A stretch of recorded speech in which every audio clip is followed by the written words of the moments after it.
Hello అందరికీ, welcome back to చిట్టిగారి Telugu వంటలు.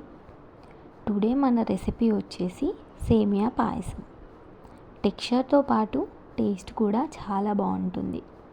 Recipe start చేసే ముందు మన ఛానల్ని సబ్స్క్రైబ్ చేసుకోని వారు ఉంటే ఛానల్ని సబ్స్క్రైబ్ చేసుకొని పక్కనే ఉన్న బెల్ ఐకాన్ని యాక్టివేట్ చేయండి.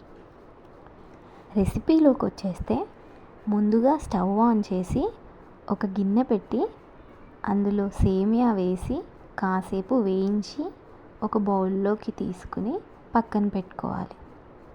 నెక్స్ట్ అదే గిన్నెలో గీ వేసుకోవాలి.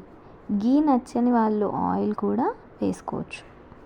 ఇప్పుడు అందులో జీడిపప్పు, బాదం, కిస్మిస్ వేసి లైట్గా వేయించుకొని ఇవి కూడా తీసి పక్కన పెట్టుకోవాలి.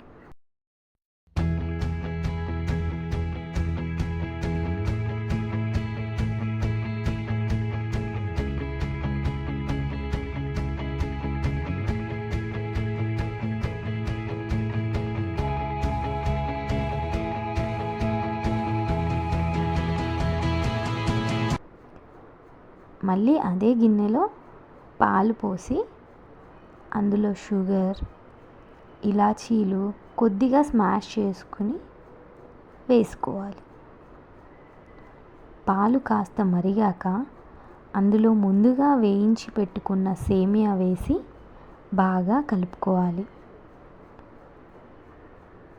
బాగా కలిపాక 2 నిమిషాలు తర్వాత వేయించి పెట్టుకున్న జీడిపప్పు, బాదం, కిస్మిస్ వేసి సర్వ్ చేసుకుంటే ఎంతో టేస్టీగా ఉండే సేమియా పాయసం రెడీ. ఈ రెసిపీ మీకు నచ్చితే ఇప్పుడే మన ఛానల్ని సబ్స్క్రైబ్ చేసుకోండి. Thanks for watching. Bye bye.